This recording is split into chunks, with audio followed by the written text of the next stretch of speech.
This lecture was mainly on classical system. Towards the end, we talked about some quantum systems.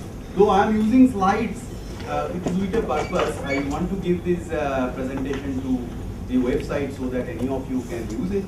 And then secondly, second purpose of putting it, I want to cover slightly more than I could have done using the board only, but I will be using the blackboard whenever necessary and quite frequently.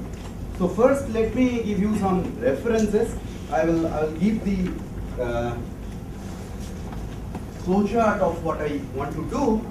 So firstly, this is the plan, quantum critical point. So I'll be talking about two types of things, slow and sudden. Of course, it doesn't have any meaning if I say slow and sudden. It depends upon the time scale of the problem that I will explain what do I mean by a slow thing and a sudden quench. So here I'm going to tell you briefly about Kevall-Zurek scaling of defect.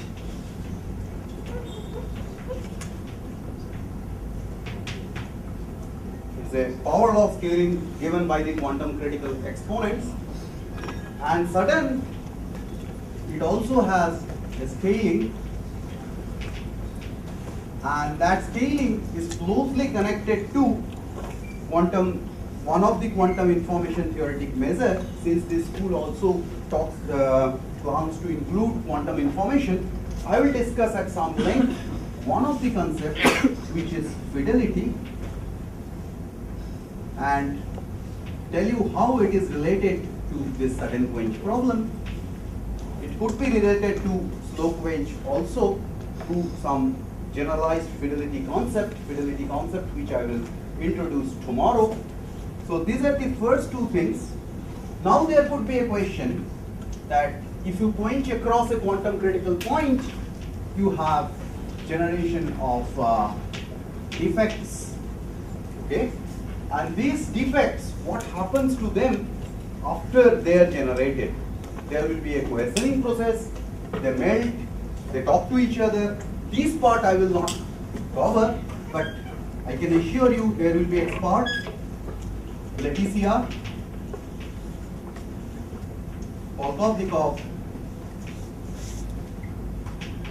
and Silva. They will, I'm sure, talk about the thermalization problem. If you quench suddenly or slowly across a quantum critical point, what will happen to defects eventually, whether the system thermalizes or not, that will be taken over in these lectures, as I understand from their title. And then finally, on my third day, I will be talking about two things. I will connect this defect generation very closely to quantum information. I will talk about, connect this defect generation to something called decoherence of a spin which is coupled to a many-body system. So this is the first. And second thing which we have recently started working with on, that is dynamics, non-equilibrium dynamics in presence of, I'm just writing with an age state. All of you know that there is descent of such an interest with these age states, given the interest in topological insulators and in some cases also graphene. And there are experiments, beautiful experiments, which actually gives you non-equilibrium situations where you really have these dynamically generated age states. So this is the plan of the thing. And now I give you some material. First thing is a review article which talks about this quenching, which is by Zayar-Maga, first one, Advances in Physics 2010. And then there is a beautiful Reviews of Modern Physics which came out in 2011. And I believe Three of the authors will be present in this conference: Polkovnikov, Sengupta, Silva. Excuse me, please don't erase so fast. Okay, this is just the plan, okay, which can get changed. Okay, second one, third is our review article, which is still in archive, which will appear in the form of a book coming here. And there are some ICTS lecture notes by Diptiman Shen, which you can find in ICTS website. ICTS website, okay. There will be some overlap of what Professor Diptiman Shen did in previous one of the previous ICTS schools. Today, what I am saying, and there is also a book which has many good review articles which came out from Springer: Quantum Quenching, Annealing, and Optimization. So, first few slides, and then wherever necessary, I will go to both. So we know what is a phase transition, driven by thermal fluctuations, that is classical phase transition. And we know the example, this is paradigmatic example we always talk about, that is Ising model. This is the Hamiltonian of the Ising model. You can see where nearest neighbor interaction is assumed, ferromagnetic coupling, and you know that at below, if it is above the lower critical dimension, what do we mean by lower critical dimension? For these discrete symmetry models, it's 2 for classical phase transition. So above the lower critical dimension, there is a phase transition from a ferromagnetic to a paramagnetic phase. Order parameter, so-called order parameter, is spontaneous magnetization, and there is a diverging length scale, which is the correlation length, which goes as a power law fashion, is psi scales as mod T minus Tc to the power minus mu. This defines a critical exponent for me. And now there is a critical slowing down also close to the quantum critical a critical point. You know that system's relaxation time diverges. You can define a dynamical exponent Z. There is a diverging relaxation time. You can define a dynamical exponent Z. So this is our knowledge of first course of statistical mechanics. Now what is a quantum phase transition? I am starting from the very beginning, though many people I am sure know about these things, but I will pass through this very quickly. Zero temperature phase transitions due to non-commuting terms in the Hamiltonian. So you need fluctuations. When you were talking about classical phase transition, the fluctuations were given by the temperature. Now the temperature fluctuations are given by uncertainty. So quantumness of the underlying model, that gives you the fluctuation. This example is nicely given in this. This is also a paradigmatic model that is called transverse Ising model. If you look at this Hamiltonian very closely, you will see that this term is actually nearest neighbor Ising model. If there is no non-commuting term in the Hamiltonian, you can replace it by their eigenvalues, and then it is simply a classical Ising model which has a finite temperature phase transition. Now I have applied a field. This field can be experimentally applied in systems. I am not going to the details of that. There is a series of works by Gabriel Epley and Thomas Rosenbaum where they have experimentally found out the way to apply this transverse field. So beautiful thing about this term doesn't commute with this term. Okay, sigma z and sigma x, they are polymatrices, they do not commute with each other. So if you have, what am I doing?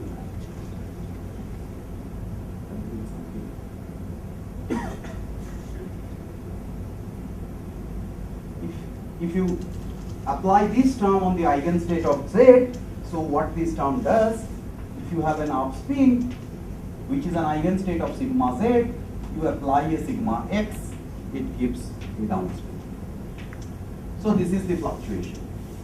Had it been a longitudinal field commuting with this sigma z term, you essentially have a classical model, and there is no quantum fluctuation, namely this term of flipping of spins, which I am showing. So Hamiltonian has a Z2 symmetry, which means you render sigma z to minus sigma z, sigma y to minus sigma y, but and sigma x, sigma z remaining the same, whatever way, so that the commutation relation is preserved. So this model is exactly solvable in one dimension. For h much greater than 1, spins are all aligned in the x direction, in the direction of this non-commuting term. So this average, now I am talking about average over ground state. You have a question? Yeah. So I didn't understand what the flipping protocol is. Flipping protocol is 1, 0. You apply your sigma z operator here Oh, and see what happens. I see. So Okay, what's the this is not a superscript? protocol, this is just the property. What's the superscript x? This is x sigma matrix sigma x, and this is an eigenstate of sigma z. Oh, okay. Okay? So it is not an eigenstate of sigma x, then you don't have anything.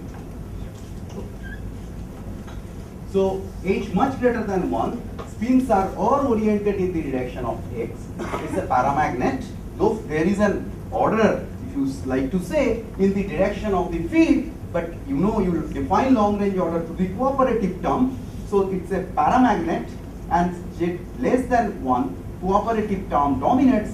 So sigma z not equal to 0, it's a ferromagnetic. So there is a quantum phase transition as lambda is equal to h minus 1 is equal to 0. So this phase transition occurs at 0 temperature, and you don't need to have any thermal fluctuation to drive this quantum phase transition. And now question is, lambda is equal to h greater than 1, h is equal to 1, I say it is a quantum critical point. I just want to leave something for the students at this point. So let's start with this Hamiltonian. This is a beautiful argument given probably in Fratkin and Susskind in 1976, but beautifully discussed. This is a very important review article, Reviews of Quantum Physics, 1979. Okay. This is lattice gauge theory and quantum spin systems. So this is your Hamiltonian. I have redefined this h, and I'm calling it lambda. So this is the Hamiltonian. And many of you know two-dimensional Ising model, there is a duality. Okay? You can, this is called Cramer's duality. You can always change sides to bonds, define a dual lattice, and from that you can find out when your original lattice is disordered, your dual lattice is ordered. From that you can predict what is the TC of two-dimensional Ising model on a square lattice. So similar thing you can do for a quantum spin chain. You can define dual operators. What are these dual operators? This is tau ix is sigma j z sigma z j plus 1 z, and tau ix, call it I to be consistent. I'm just defining how things are done, and k less than I sigma kx. So you see, this is the flipping operator. When you I think always one practice is having the intent immediate. Yes, yes. It should be the intent. right, That's of how I course. see it. What is the question? Is that definition of how it is? Sorry, x component of tau is given by this. The other one is. Other one is tau I x component of this. So I am changing. You wrote X on both of them. I'm sorry. I'm sorry. Okay, this is the z. Now, if you write down this Hamiltonian, as Sujit was trying to say, that you can define this new operators at the midpoint of two lattice sides of your original, or you can say one bond of my original lattice is now my side of the dual lattice. Also, something, though this is cool, I think you should explain in detail what is the order and the order of parity. I'll do that. I'll do that. Don't worry. So if you like this sigma, this Hamiltonian, you will find out that this Hamiltonian actually, I should write one more step here. If you rewrite this Hamiltonian, I will leave it as a very simple homework. You will rewrite this Hamiltonian. This Hamiltonian, who is actually now will be given by tau I z, tau I plus 1 z, lambda tau I h. So this is your original Hamiltonian. You have done a duality transformation, and what you have arrived at, a Hamiltonian given in terms of dual operators, but what is important here, lambda has shifted. Lambda was here, now lambda is the non-commuting term. Okay? So what it says this is nothing but, this Hamiltonian is lambda bar into h tau lambda bar inverse. So if you take lambda bar out of it, so this Hamiltonian, it will come back to this Hamiltonian, but lambda replaced by lambda bar. So this is the duality. So that was the duality between temperature. Here the duality is in terms of quantum fluctuation term, which is lambda. So once you do this for any eigenvalues, you can always say that my lambda bar is equal to lambda bar of E for any eigenvalues. You can find out this lambda bar inverse.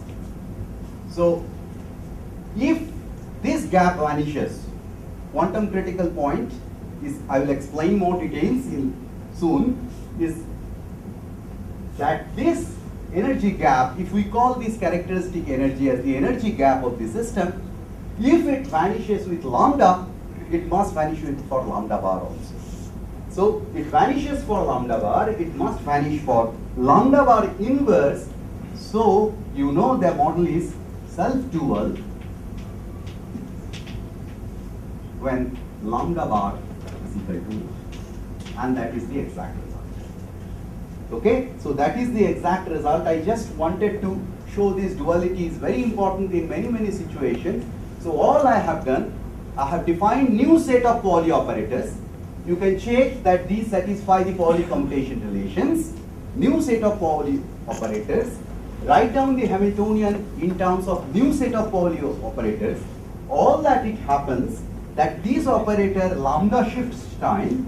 So if I take lambda bar out of it, so this is the Hamiltonian, same Hamiltonian which I had with respect to sigma, but now defined with respect to lambda bar inverse. Okay, so what I find out, E lambda is equal to lambda E lambda bar inverse. That is the condition this Hamiltonian must satisfy.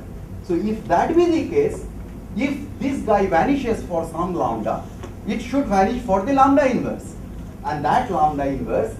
So if that is to be the case, my lambda should be equal to 1. If there's only one phase transition. There is only one phase transition. So this is a How do you very know they don't beautiful come in point. pairs? Huh? How do you know they don't come in pairs? No, in this model, it's no. It's only one phase transition. You can look at the Hamiltonian that tells you that it can be either ordered or disordered. Okay, but beautiful thing about this, since you asked it, this 1D Ising model, if you take a disordered system, then also this type of argument holds good. Given a 1D disordered chain, you can find out using this type of argument what is the critical point, what is the, rather I would say, what critical distribution of disorder. That's what Daniel Fisher did. Those who are interested, I can give the reference.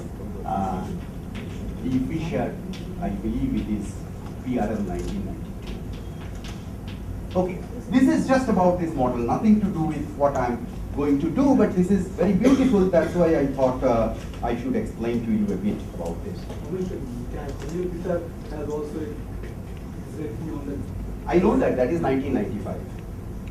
Of course, we can arrive at this conclusion by doing a Johnson-Wigner transformation. Of course I can do that, I will do that. But that will take at least 45 minutes, it takes 5 This is more insightful. And this is, okay. Now, so already I said that there is a Cramer's duality for 2D Ising model when you talk about finite temperature phase transitions of those models, and there is a so-called duality in the quantumizing model, zero temperature, given by the fluctuation term, which is the field. So it tries to tell us that there should be some connection between these two. So These two are the same theory. these two are the same theory. These are the same, as we say, these are the same theory. That's what I say, that you take a pure d-dimensional quantumizing model defined in the previous slide, and it goes to the two-dimensional classical Ising model so far as phase transition is concerned. That means if you have a diverging length scale in the problem, you can think of doing a path integral, which I am not going to do here, or Suzuki-Trotter formalism, and you can show that so far as universality is concerned, these two models are same. So you either take 2D classical Ising model or 1D quantumizing model, they will belong to the same universality class, they will have same set of exponents. This is an equilibrium statement. So I am not bringing in any non-equilibrium. For non-equilibrium, things are complicated. I don't know of any equivalence which can be rigorously established. So I know these things, we once again, This don't have done it as soon as explicit. 2D and Oberni, I think chains to take and then take a linear combination of them. Then you can go to that Majorana harmonic cycle. this is done in many cases.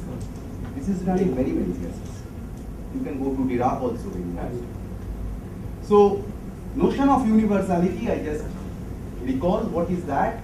That exponents depend on symmetry of the order parameter, dimensionality of the system, and the nature of the fixed point, whether you are talking about a Gaussian fixed point or you are talking about a non-trivial, which is called Wilson fixed point, Wilson-Fisher fixed point.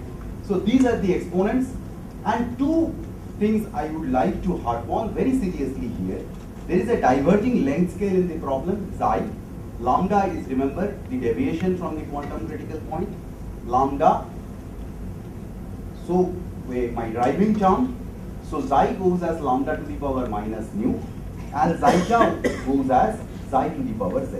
So it's a quantum system, dynamics is inbuilt here. I'm not putting any additional dynamics here, but dynamics is inbuilt in this quantum system. So you have at the outset, you have a dynamical exponent, which scales as xi tau, xi to the power z. Can you define xi tau? Xi tau is the relaxation time of the system. It takes, I defined it in the beginning for the classical system, but this is the same definition. If you disturb the system, how long does it take to come back? Or you can define it in terms of correlation functions, which I am not doing at the moment. But the important thing that these are the two exponents I'll be talking about throughout today and tomorrow. So there is a energy gap. This is the thing E lambda I wrote previously. So there is a energy gap which scales as lambda to the power z nu. I told you that the gap between the ground state and fast excited state vanishes at the quantum critical point, and that scales as lambda to the power mu z. These two are equivalent definition, diverging time scale and energy gap scales as this. Whenever there is gap closes, corresponding time scale diverges, okay? And this closing of gap is given by lambda to the power mu z. Can you give an explanation for why that is true? Because of the critical slowing down. Because there is a diverging length scale in the problem. So if you want system to relax, the information has to propagate over a distance which is thermodynamically large near the critical. There's some finite speed propagation. Yes, same thing. Yes. But at the quantum critical point, you see lambda nu z is not the correct description. So you have gap scales as k to the power z. I will give you an explanation soon. What's K? K is the associated momentum. Okay? Non-interacting each other. No, it's not non-interactive nature. It's not non-interactive nature. It's translationally invariant nature. You can define a K. Okay? So this is the definition of two-spin correlation function. Okay? So correlation length diverges as this. Low-lying excitation, that's what I wanted to say. there will be excitation above the ground state, and this low-lying excitation vanishes for a particular mode. This we will see explicitly. I will do and show that gap vanishes explicitly for a particular k mode, momentum mode, for which this omega k characteristic energy scale goes to 0. And then again I am repeating the same thing. The gap between the ground state and the excited state that scales as lambda to the power nu z. Now I will do mostly in this set of whatever I am trying to do here, I will be talking about more mainly scaling, and I will remind you some fundamental scaling things. So transversizing scale, I will show explicitly that expression arises. You can calculate omega k. You can diagonalize the excitations in the form of omega k, eta k dagger, eta k, which I will show. Eta k's are so-called Bogoliubov fermions, and this excitation spectrum is like this. You can easily calculate that if you put k is equal to pi in this expression, then h is equal to 1, lambda is equal to h minus 1 is equal to 0, this thing vanishes. And delta E away from the critical point, it scales as lambda. So you can find out mu z is equal to 1, and omega at the critical point scales as this. Go back to the previous slide. This is what I defined as z, and omega at the critical point scales as this. Kc is pi in the present case, okay, and then yields z is equal to 1. So these are the two exponents I will need, and I define these exponents thoroughly for you. One is the exponent which gives you how the gap closes as you approach a quantum critical point. Second thing is what is the dispersion at the quantum critical point. For example, how does omega scales with u, whether it is linear or quadratic. We will have both type of situations. This is a very simple theory which gives you z is equal to 1, and the Majorana-Dirac, what Sujit was trying to say, is an artifact of the linear spectrum here. Now these two exponents have a subtle difference. Nu is defined as, you look at this, mu z defines how there is a gap generated in the system, and the dynamical exponent z is associated with the critical point. So once you have a quantum critical point, you can say this is my dynamical exponent z, but nu depends upon how you go away from the gapless quantum critical. I will give you an example. Before that, this is what I want to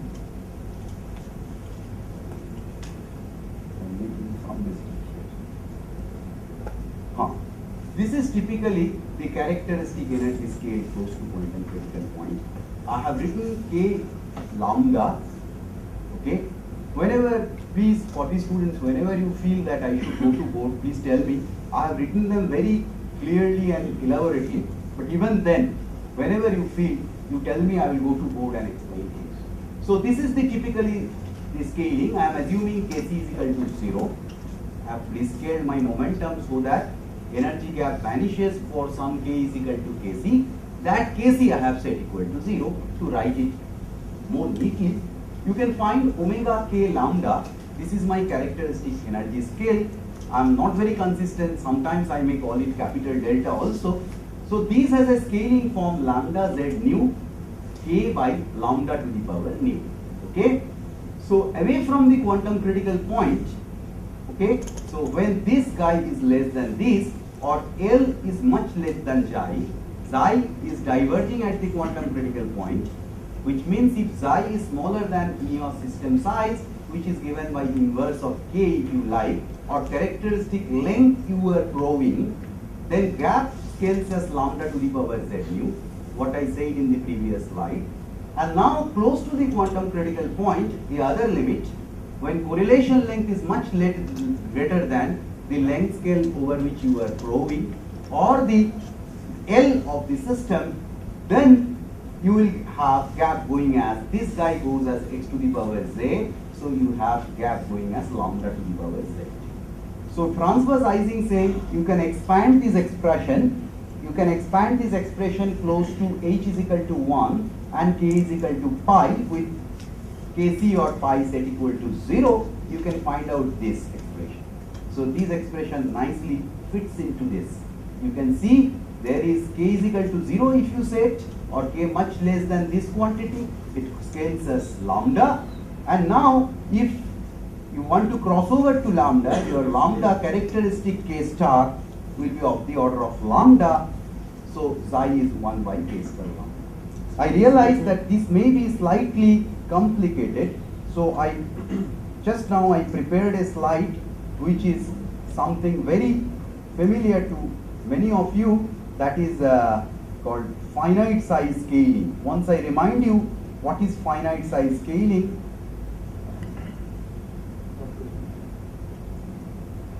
just give me a minute.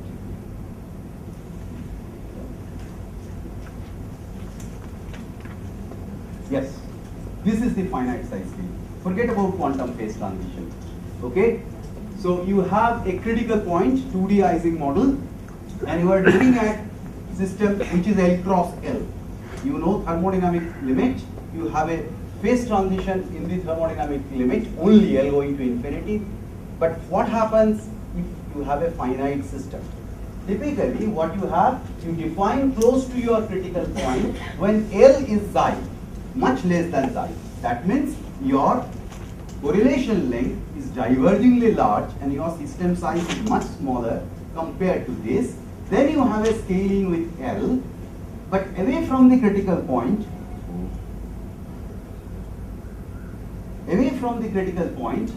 you have L much greater than psi, scaling with psi.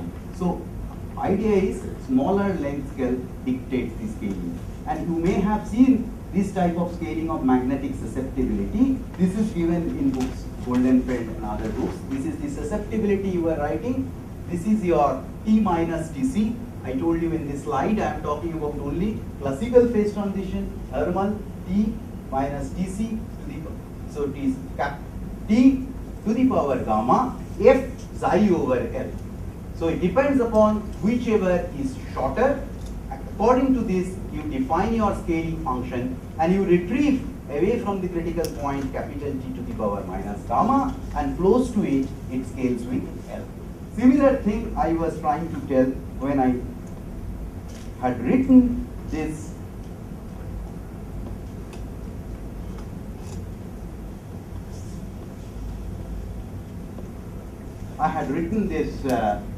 scaling of omega k. So you have two scales in the problem. One is lambda to the power mu, which is the inverse of correlation length. Another is k. K is the, if you like, it is the length scale you are proving, which you can call the L. So depending upon which one is shorter, L or k, you either have a scaling with L, that means with k, or you have a scaling with L. So this is very important, that whatever I say, fidelity susceptibility, which I am going to introduce tomorrow, or whatever defect density generation I can talk about, I am going to talk about these two forms. And one case, the scaling is dictated by lambda, which is the departure from the quantum critical point. In other case, it is with the system size L. These two things will come into picture. Now, Scaling away from a critical point. I mean, so away means it's close, but these are the two limits. One limit is when your k is much less than lambda. You are still having a very large system, you are still close to critical point, but idea of finite size scaling is which one is the shorter length scaling. Okay? but you're still in the critical region. You're still in the critical. So it's within the critical Otherwise, region. you should be beyond Greenberg temperature, so to say. Otherwise, things are mean. Sir, Yes. when do you have lambda per user, when do you have k per z effective? Yes. When Your earlier you were L is much greater. K is much less than lambda to the power 2. but earlier we were talking about lambda per user being the critical point scaling. Right. But It is away from see, the- we are close to critical point. Still you have this lambda to the power z scaling, na? Where this is the place, k to the power z, and when you have this lambda to the power z. It is effectively away from the critical point, otherwise k takes over. That's what the finite size scaling I try to tell you. Okay? Now, why I am doing these things? I have one more slide which I will not elaborate on. This is a beautiful paper by, please ignore this, Polman, Mukherjee and others. It can be shown that very beautifully the exponent nu depends upon how do you go away from the critical point. Okay? So enough of quantum critical point. For example, it is a critical Ising chain. I told you that h is equal to 1 is the critical point of the Ising model. I have said h is equal to 1, which means it is the critical Ising chain. If you perturb by a transverse field, you go away from the critical point. There will be a gap in the system, lambda to the power z nu, okay? And that gap, lambda to the power z nu, and you know nu is equal to 1, that I can exactly show. But if you perturb by a longitudinal field using a scaling dimensional analysis, you can say nu is equal to 8 by 15, which is a very weird number, but it comes out and it shows up also in non-equilibrium studies. Now comes, why do I use these exponents? Why did I spend so much time in quantum critical points? Let's try to figure out why these are important two timescales of the problem. First is adiabatic timescale, adiabatic problem. We all encounter adiabatic problem when we talk about a pendulum of variable length, right? So we always know the problem involves two timescales. One is the timescale with which I am changing the length of the pendulum, so to say. Other timescale in the problem is that time period of the pendulum. So two timescales, and I would like to say in this way, a adiabatic dynamics question whether a dynamics is adiabatic or not, it depends upon whether which timescale is more. If you change the length of the pendulum very fast, you don't expect it's anything to do with it. Similarly in quantum mechanics, if you take a particle in a box, very simple, and you know the ground state wave function, now you want to change this valve, okay? You do it suddenly, very quickly, okay? Now if you do it very quickly, what you know that this valve will change, but the wave function doesn't have sufficient time to evolve. Or you can do it very slowly. Now I have to define what is the slow and what is the sudden.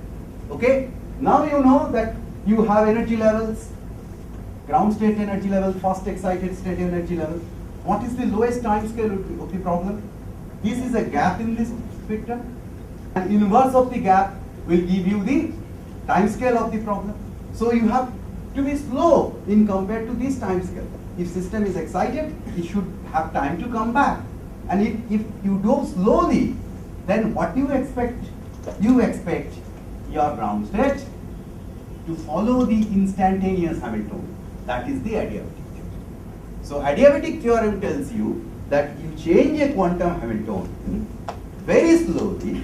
How slow is slow? You have to compare it with the other time scale of the problem, which in the case of pendulum, it's the time scale of its own time period. In this case, the lowest time scale is given by this inverse of this gap.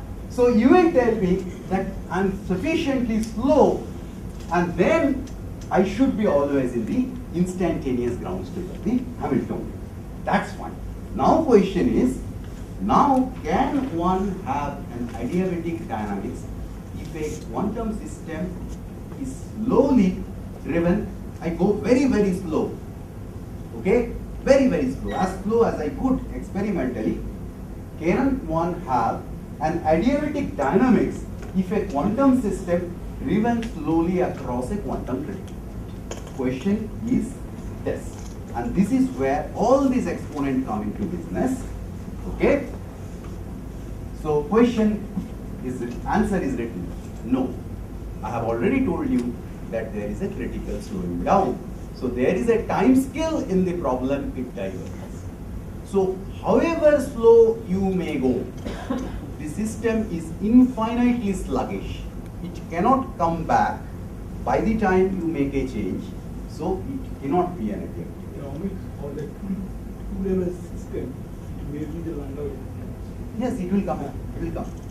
I'll explain everything. Don't worry. Okay. So relaxation time diverges close to the critical point. Dynamics cannot be adiabatic.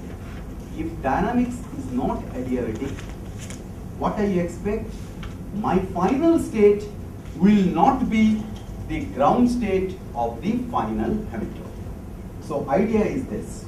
So I go back to this Hamiltonian. This is a very simple Hamiltonian, but believe me, it is being used extensively because this is integrable and whatever prediction you can make can be changed, can be checked here. So you have h going to minus infinity.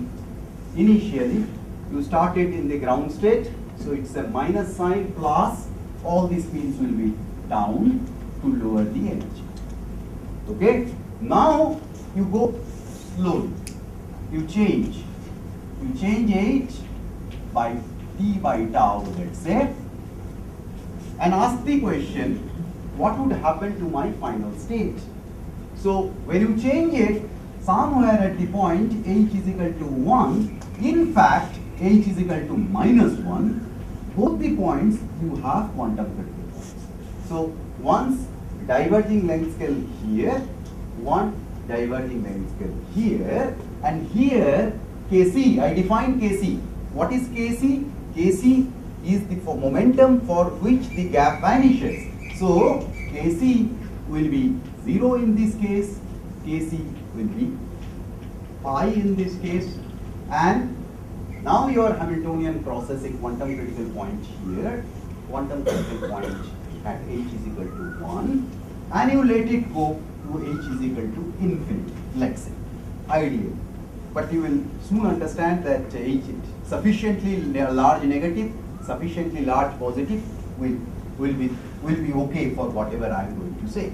So if you come from h is equal to minus infinity to h is equal to plus infinity, you otherwise would have expected this is what, no, I have to say, this is what you expect. If it is an adiabatic equation.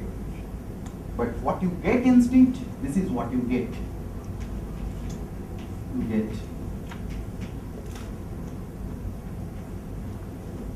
some downspins because this is what you get. But this up and down in Z? Yes. No, here in this case it's x. Because you have changed, sorry, it's in x because h was very large, spins will orient in the direction of x. Okay, I'm sorry, I gave a wrong answer. So now, so this is the state. So you define defects. Yes. Flipping the sign of h is the same thing as rotation by pi about the z-axis. Right. So how can Kc be different at these two critical points? Oh, that you can exactly show. This is almost same. You can, as you say, you can always define k to be the same. But what happens when you write down the spectrum, you will find out h square 1 plus 2h cosine of k. If you put h is equal to 1, you will see gap vanishes at pi, and h is equal to minus 1, gap vanishes at 0. Now, I will not discuss these things. I will just tell you that there are proposals that this type of studies will be done in optical lattices, and some of the lectures I'm sure will talk about many studies on dynamics of optical lattices. I straight away go to quantum systems and try to tell you why the exponents I defined at length should be important. So system, what is the flow chart? Slow quenching dynamics across a quantum critical point. So system is initially in its ground state. I prepared the system in its ground state by applying a h which is very large negative. Now I quench a parameter of the Hamiltonian with some rate tau. Okay, I define this tau. This is my choice. Okay, I can make tau as large as possible. You can see inverse of tau is the rate, to be precise. So h is equal to t by tau. You can make tau as large as possible. What will happen? You take the system, but system is crossing the quantum critical points as I have given in this example. So there will be excitations. Now question is there a scaling of the defects you find out? So there will be some defects, and is there any defect that one scaling of defect density that one can talk about? Okay? What do you mean by defects? Defects here, I'm sort of making things life simpler. I'm calling it wrongly oriented spins. Ideally, one should Keval Zurek in their original paper, when they are talking about cosmological defects, they are topological defects. In my case, they need not be so. Okay? Antiparallel, wrongly oriented spins. Okay? Okay. Okay. So what people predicted, which I will describe in a hand-waving way and also in a rigorous way, that density of defects, what you find out, in my case, wrongly oriented spins, will scale as tau.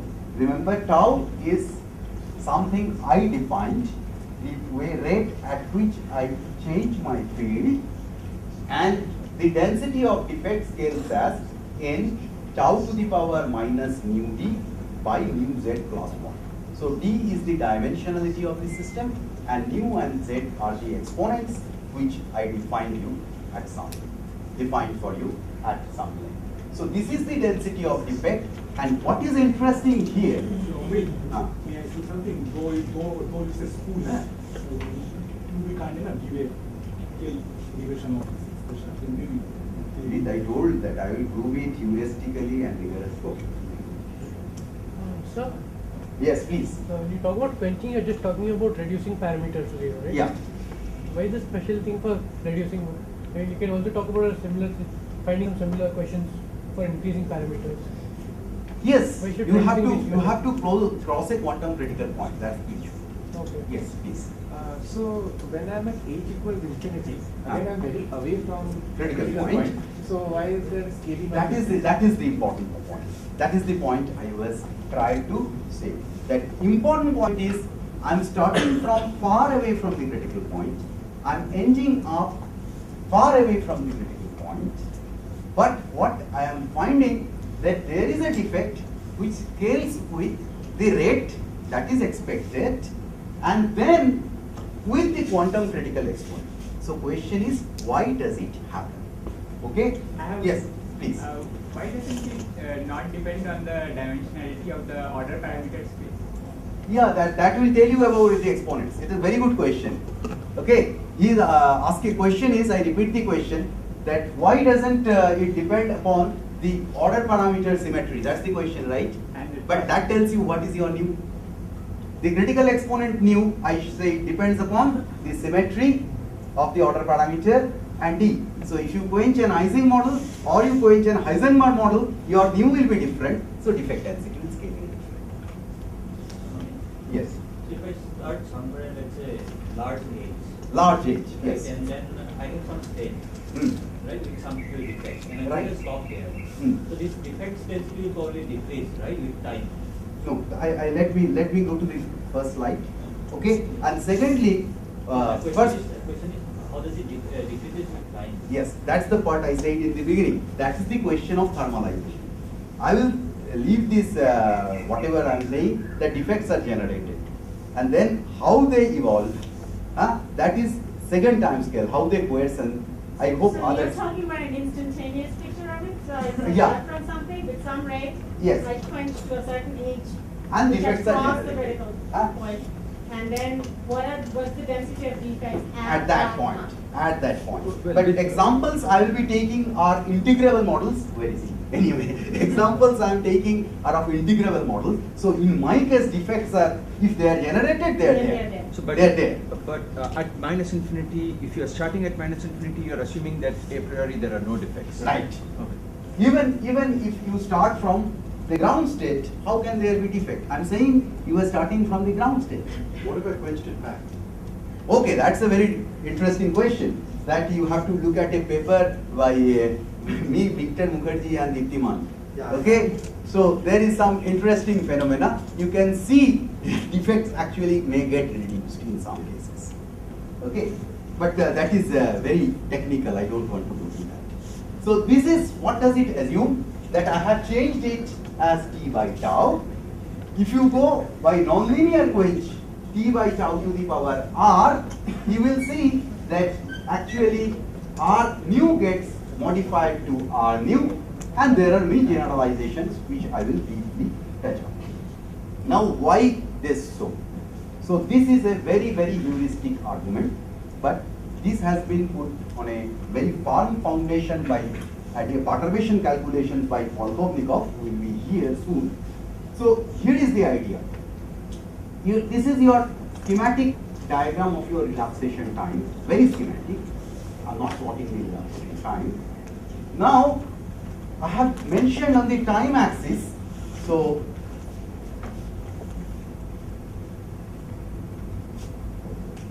this is your time axis. I have made two times, t hat and minus t hat.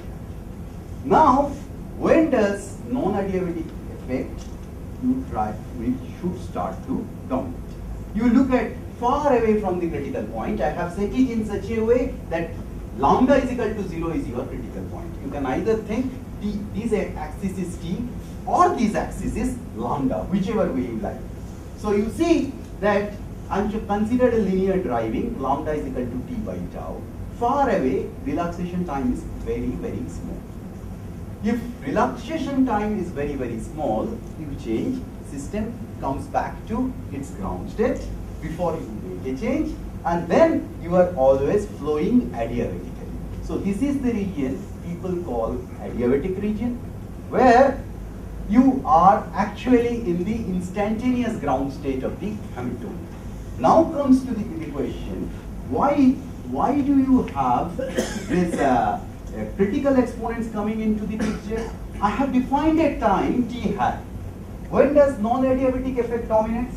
There are two time scales in the problem. One time scale is the relaxation time. I said that dynamics cannot be adiabatic because this relaxation time diverges at the quantum critical point. So, if you consider this is your relaxation time I defined, and this is your change in parameter, relaxation time diverges as lambda to the power minus mu z. If you remember, gap closes as lambda to the power mu z, relaxation time inverse of that scales as t hat by tau to the power minus mu z. This has to be comparable with the other time scale of the problem. That is my rate of change, lambda by lambda dot, which gives you tau. So when this quantity scales as this, and this quantity carries the quantum critical signature. This is the exponents of quantum critical point. So now you immediately say that my t hat, where this defect starts developing, is actually scales with tau in the following form. So your t hat actually scales with tau, and that scaling is given by the scaling of quantum critical exponents. So t hat scales with tau. You go one step, you define a length in the problem. I have already defined that time and length, that is the definition of a dynamical exponent, which I have defined. Xi tau scales as xi to the power z. Okay, z is the so-called dynamical exponent. So you can find out there is a length in the problem which is like this. So you can define this length, call this length as healing length, people call it. So it is typically, you can say that it is one defect within this length. So you will find out that defect density scales as 1 by xi to the power d, which is tau to the power mu d mu z plus 1. So all that, why then quantum critical exponents? Because idea is all this non-diabatic effect dominates when the relaxation time is very large. When is the relaxation time very large? It is close to the quantum critical point. Away from the quantum critical point, it's actually adiabatic flow. Okay? So close to the quantum critical point, your non-adiabatic term dominates. That means relaxation time is very, very large. That gives you the non-adiabatic effect. Secondly, since the relaxation time diverges with quantum critical exponents, you will find out a t hat where you start to have defect generation. You have characteristic time scale which is given by tau and the quantum critical exponents. Similarly, you can define a length scale, and then defect density will actually be given by 1 by xi to the power d, and then this is given by tau to the power minus mu d by mu z plus 1. So why quantum critical point is important? Because there is a diverging relaxation time, and non-adiabaticity happens close to that. Why there is a scaling of quantum critical exponents? Because this relaxation time diverges with the quantum critical exponents. So this picture is assuming that you're gapped on both sides. Yes, You're yes, not yes. breaking some continuous symmetry. Right, right. But things will get complicated if you have a gapless spectrum. Okay? And this is also assuming that your characteristic driving time scale tau is sufficiently long that we're entering some critical region. Right, right. If tau is sufficiently short, Then presumably we never enter any of this. if tau is, if it We is a never sudden close point, enough to the- if tau tends to 0, that means you are suddenly changing it. So you will have defects. Okay? But they will not scale in that way. So, But if so you, what's the regime of tau then over which the defect density will scale? Like, is there then another characteristic scale? no, in this problem there are only two characteristics. But you Is just it- said is if there tau an is equal to analog of- 0, I don't If get tau, scaling. yeah, that I will. Can I go Okay. 2 more slides? That will But also, explain. okay, I understand up to the length scale, Hmm. the time scale scaling. Is there something more specific than one is assuming about the kind of defects to say that the defect density actually scales as 1 over the length scale to the d, like a point-like defects? What if I had extended defects? Yeah, that will be a different scaling. This is very basic. It assumes point like. If you have extended defect, it will be different. As you said that there will be gapless spectrum. Okay. So now I give you the same argument in a different language. So energy gap vanishes for k is equal to kc, which I chose to be 0 or Go 5. back to the previous one. Yes. Please. I'm a bit confused. How does the algebra work out in the equation that you have in this way? It's not coming out. There's parentheses missing in the denominator. Which is missing? The very last line, the exponent. Z plus 1, Hasbrex, mu z plus 1. There's, Oh, I there's said there's a parentheses pass. around the new c plus. No. Even before that, if you look at Hmm. t hat over tau to the some power equals tau, the t hat is not coming out to what you have in the second last panel. Achha, this I can check after that. Huh? This should come out, but if there is something, I will just check it after I finish. Okay. Okay. So energy gap vanishes as k is equal to kc. Example of transverse chain I have given you that k is equal to 0 and k is equal to pi. That's characteristic modes. There are these modes vanishes. Now question is, what happens near a critical point? This is the other problem, other scale of the problem what Bulbul was trying to point out, that quantum critical point, which modes are actually influenced when you cross a quantum critical point. Okay? Point is that low energy modes which are very close to the critical mode, they will be feeling that it is crossing a quantum critical point. Why? Because other modes are protected by a big gap. If it is protected by a big gap, it cannot get excited if you go sufficiently slow. Okay? So it is protected by a big gap in that sense. But the modes which are close to the critical mode or the critical mode itself, their gap is very small. These modes will get easily excited. So question is, low energy modes, when they evolve, they will get influenced by a quantum critical point, but high energy mode will be insensitive to a quantum. I'm having a very bad two-level picture in mind, but it goes through if you have mode coupling. Well, the examples I will give, their modes are decoupled, but even if you have modes coupled with each other, then also this argument holds good. Low energy modes, K goes to Kc, are influenced. So you have already seen that xi goes as this. So K goes as tau to the power minus nu over nu z plus 1. This is the inverse of correlation length I have written. So this is the typical, you give a tau to me, I will tell these are the modes that are influenced.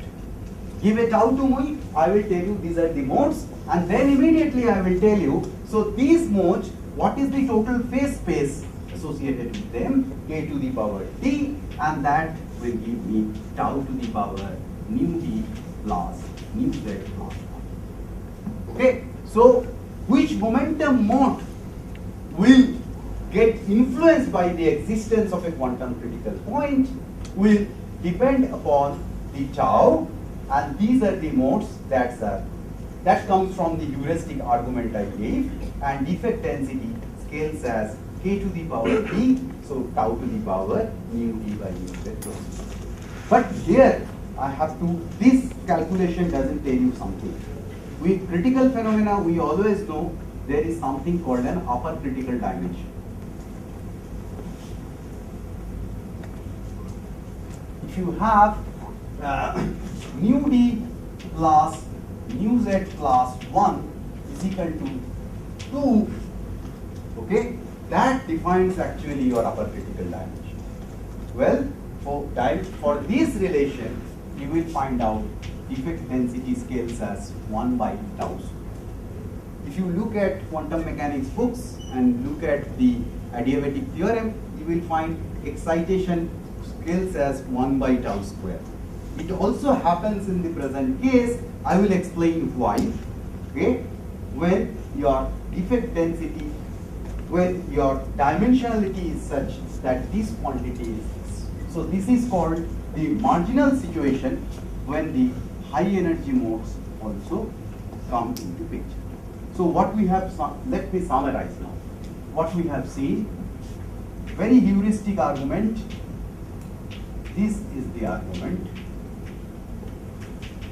Secondly, there is a momentum scale given a tau to the power minus nu by nu z plus 1. So here the quantum critical exponents appear, even though I am looking at the system far away from the quantum critical point. Then if your dimensionality is such that nu z plus 1 is equal to 2, these will fall as 1 by tau square. You will lose all the information you have about the universality. So now it's time to, at a certain point I will come back later. These are the slide also I will do. So how do you do it? Today I don't have time. Tomorrow, first thing I will do this rigorously, this proof. So what? How can you put it on a rigorous footing? Assume a translational invariant system. You do a first order perturbation theory, and you look at the scaling of omega, which I have defined for you in the very outset, and the rate of change of this parameter. This is initial state, this is one momentum mode, and you can find out the scaling. This is the first thing I will do tomorrow. Let me give you some examples now. Okay, so this is the transverse XY spin chain. This is the Hamiltonian. Okay, now I want to verify that Ewell-Turek relation is valid for this type of Hamiltonian. So you see this Hamiltonian phase diagram is this. Gamma is the measure of anisotropy and H is the field. I have scaled gamma and field both by Jx plus Jy, which can be say equal to 1. This is the phase diagram. Here is a paramagnetic phase, you can see here, and here there is a paramagnetic phase. Why it is paramagnetic? Because field is very, very large, either positive or negative. So spins will be orienting in the direction of the field, either up or down, whichever lowers the energy. Now you can show that there is a region in which it is ordered in the x direction ferromagnetically. So these terms x over. So it is ordered in the ferromagnetically in the x direction, and this is the region which is ordered in the y direction ferromagnetically. So now, if you go along this line, changing your H, you start from a paramagnetic region, go to a ferromagnetic region, and once again go to a paramagnetic region, crossing the quantum critical point. So there is a quantum critical point here, red line on either side. Ising model will be H gamma is equal to 1, Jy is equal to 0, so gamma is equal to Jx. Somewhere here you will have the Ising model. Sorry, what's gamma? Gamma is the anisotropy, Jx minus Jy. I write it. Gamma is Jx minus Jy. I should have put it in this slide. I'm sorry. So your axes are. Axes are gamma and H. Forget about Jx plus Jy. That I set equal to 1.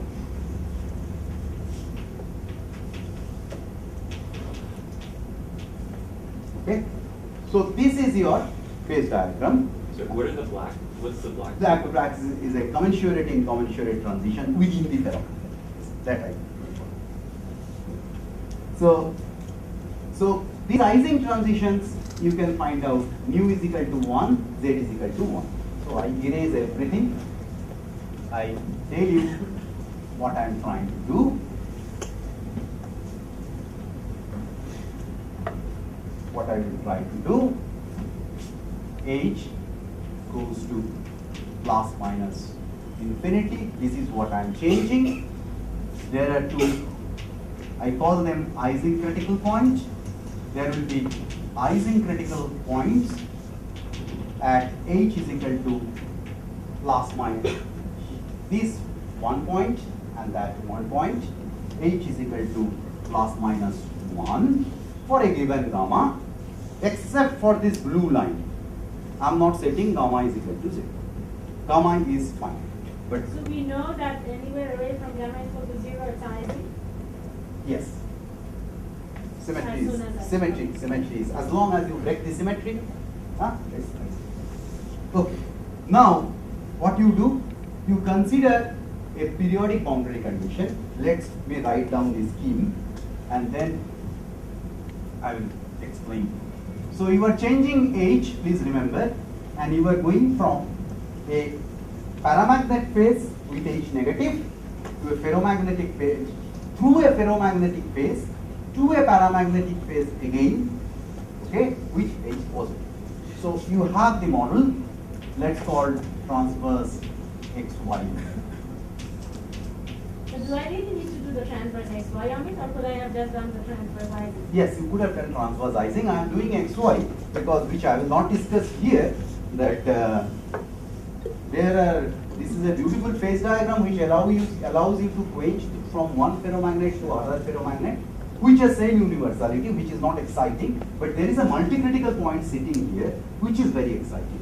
Here all the exponents are path dependent. Okay, so consider the periodic boundary condition. So transverse XY spin chain. What you do is called Jordan-Wigner transformation, which maps spin to spinless fermions. And the beauty of this model, it gets coupled to, decoupled to 2x2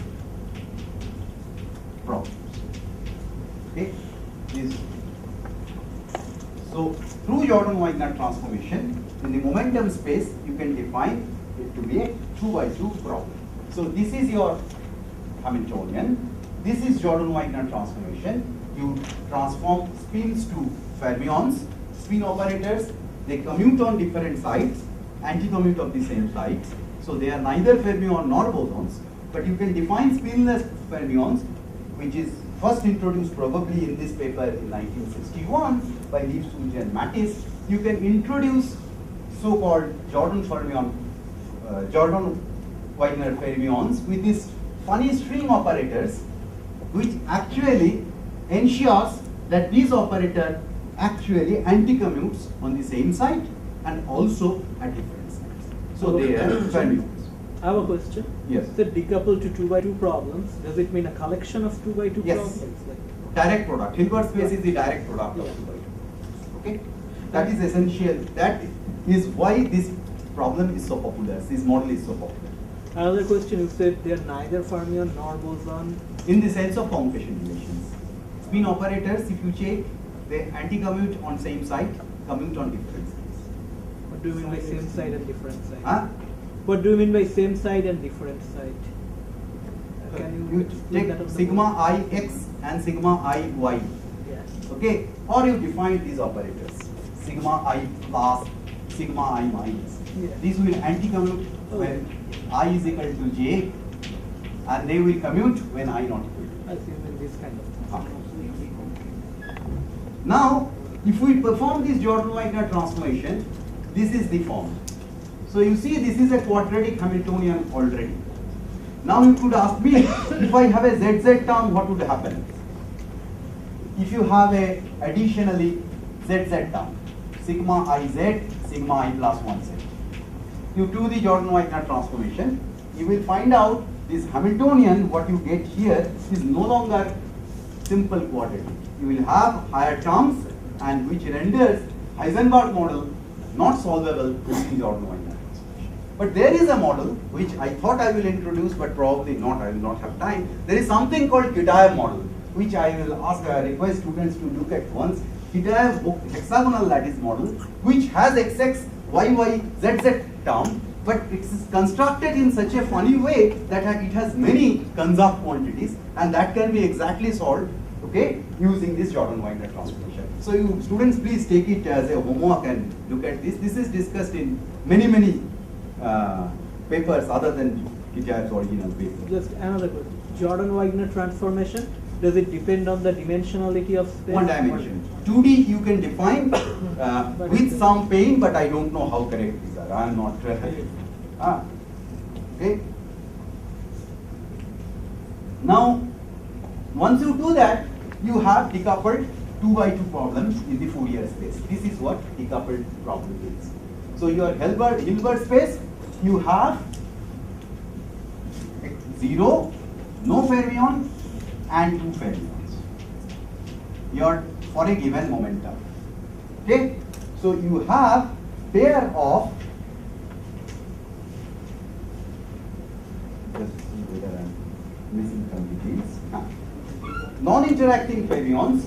So you have excitation K plus K minus K, and then no fermion, and in this subspace for a given momenta, your Hamiltonian simply looks like this.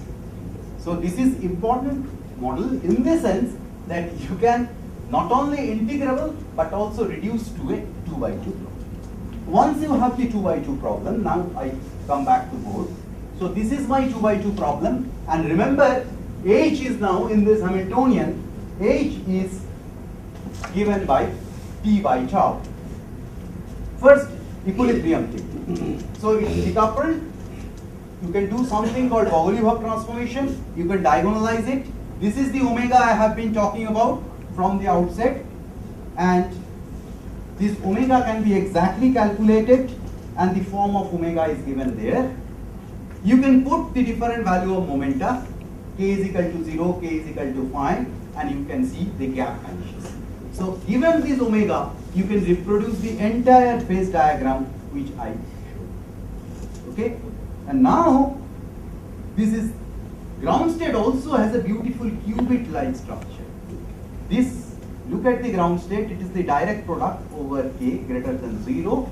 This is 0, k by k, and you see it has a qubit-like structure. And that's why this qubit-like structure of the ground state, people use it very extensively in all quantum information theory.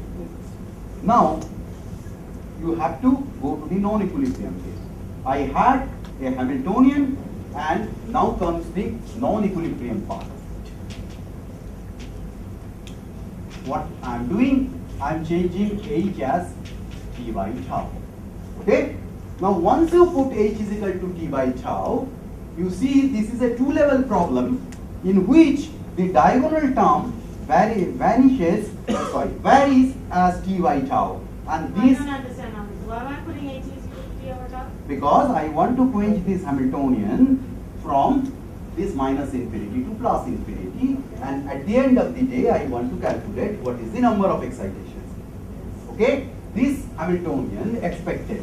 These Hamiltonians, So you're just linearly turning it? yeah, I'm linearly turning it on. I could have done it non-linearly, but that is not exactly solvable. But I can give you a scaling argument for that. Doesn't matter, yeah. Expected scaling is 1 by square root of tau. Why do I expect this? Because 1 by tau to the power mu d plus mu z plus 1, d is equal to 1, and I have already said from the spectrum I also derived, you can show mu is equal to z is equal to 1. I would expect defect density to scale as 1 by root over tau. Let's see whether we get it. So once you change this h, then if you change the h, you have a two-level problem in which one parameter of the diagonal is actually changing as t by tau. And this is a famous problem which was studied long back by Landau and Chen. So the problem is essentially this. Now we have collection of 2 by 2 problems, and now in these 2 by 2 problems, you start from here, let's say, and these two levels are approaching each other. So this is a very simple Hamiltonian. So what I need now, I need Landau-Jenner. What is Landau-Jenner problem? You have a t by tau, is a delta of diagonal term, and minus t by tau. So essentially two levels. If t is very large, you have here, t minus negative, you are here in this level, this lower level. T is very hard, you should be going to the other level. Okay? Because then this term takes over. When t is minus infinity, it is this term. Very large t, you can just forget about the off-diagonal terms. It is in one level. That I am calling 1. What Okay? does this matrix represent?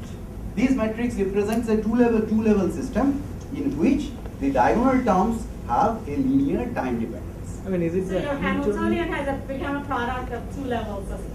Because my Hamiltonian is this. Yeah. And I'm just motivating you why it is related to Landau-Jenner problem. Okay, Landau-Jenner problem, ideally I should have written there is a decay term here, there is a decay term here in my problem. Okay? Is this explain? Does this explain what you were asking? Okay. Huh? Sorry. Okay, I guess I'll No. ask you later. Maybe. See, no. It's very important. My Hamiltonian was this is very important. So I So did you're not. doing this at each k. H, That's- yes. I had a Hamiltonian which is H plus dk plus delta k star could be for Hermitian, and then H plus bk. Okay? This is my Hamiltonian, and then direct product of all k's. Is that clear? This is the Hamiltonian. Now you are changing H by t by tau. So this is essentially a problem if you forget about this bk term. Okay? If you forget about the bk term, it is actually a problem in which you have this diagonal terms going as t by tau minus t by tau, and then there is a gap at t is equal to 0. Okay? Now, this is your Landau linear problem, and at t is equal to 0, there is a gap 2 delta. Now, let's see. Then one can find out the probability of excitation is exponential pi delta square tau. Okay, these I will motivate. So you see, appropriate scale of the problem is delta, which is the gap, delta square into tau. Okay, I will show tomorrow two things. One is the adiabatic perturbation theory, and secondly, why in a Landau linear problem the appropriate scale is delta square tau. Okay. Is this the lowest order or is this exact? This is exact. This exponential result is exact. I will not show the exact result. I will show tomorrow that this must scale with delta square tau. This is the only one relevant thing in the problem. Let's fix the dimensions. So it is just a two-level problem. Yeah, but delta is an energy. Yes, delta is the minimum gap here. How is the time? Dimensionality. Tau is the time. So there's the same dimension. H bar is 1. Oh, I should have said H bar is 1. Okay. So H bar is 1. So this is the actually this excitation. But I don't want to come to this mathematics now. It still doesn't help. Sorry? It still doesn't help. Delta square tau and Yes, you can. I'll show. Delta square, you just look at how this scaling. Look at this. Write this Schrodinger equation, I can show you. Yeah, but T over tau is dimensionless and delta has dimensions 3. Unless you. T is not, tau is not the dimension of T. That tau is the dimension of 1 by root T, square root of tau, T. Because if you remember, okay, that is the problem. If you remember that heuristic argument, T star was going as tau to the power nu z plus 1, if I remember correctly. Yeah, but both are time scales, so you have to be careful. So Okay, this so is- there are some dimensions. Okay. Okay. Now, just quickly. Now, what is the problem near a quantum critical point? As long as there is a gap, there is an exponential decay of the excitation probability. The problem I analyze again. I start from here. I should smoothly go to the other level. One is 1, other is 2. Now there will be a probability that system still is in the highest state. That probability falls down exponentially with this. Now imagine the picture. You have these decoupled modes, right? Two-level systems. But there will be a mode corresponding to Kc. What is this gap for that mode? What would be the gap for that mode? 0. So what is the excitation probability? Is 1. So this reconciles with whatever I tried to say, that gap vanishes, which means you will have excitations. So if you have modes which are very close to Kc, you know it goes as K to the power Z.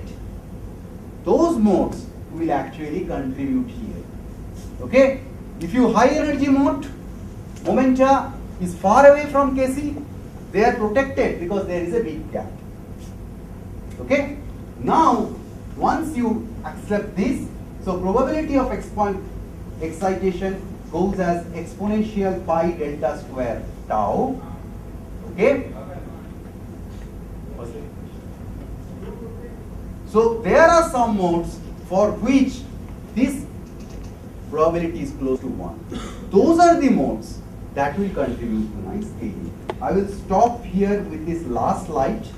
So this is your problem now. You have many momentas. For each momenta, you have a Landau linear problem. You started with Ψ1k, one of the states. This is the Schrodinger equation. We consider a linear variation of t by tau. Initial condition, this one is 1 and this one is 0. We start from one of the state. I start from one of the states here, okay, and I should go to here but there is a probability to be in the excited state, and that probability is reasonably close to 1 if I am having the modes which are close to Kc. So what I do, I put so this is my t by tau variation. For each momenta, this is my initial state, which I can say all spins off. For each momenta, I can have, this is my 0 in the initial state. The system crosses two Ising critical lines. If you remember the phase diagram,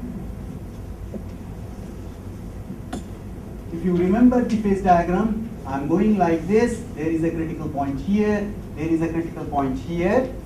In one case, k is equal to 0, kc is equal to 0, other case kc is equal to pi. So this is your probability of excitation for a particular mode from the Landau-Jeuner formula. So the density of defects, I have to integrate over all modes, okay, substitute the Landau-Jeuner thing, and I know only modes close to k is equal to 0 in one case and k is equal to pi in the other are going to contribute. So I can write it, defect density is 1 by pi dk into this. All that I am borrowing from Landau-Jeuner, and if you calculate this, simply you will find out this leading is 1 by square root of tau. So defect density scales as was proposed by this heuristic argument 1 by tau to the power nu d over nu z. But this cannot be the end of the story, because this is the simplest possible model one can think of. And you can see, I repeat, this is very important. I just repeat what I did. I had a model and I go from h minus infinity to plus infinity or sufficiently large.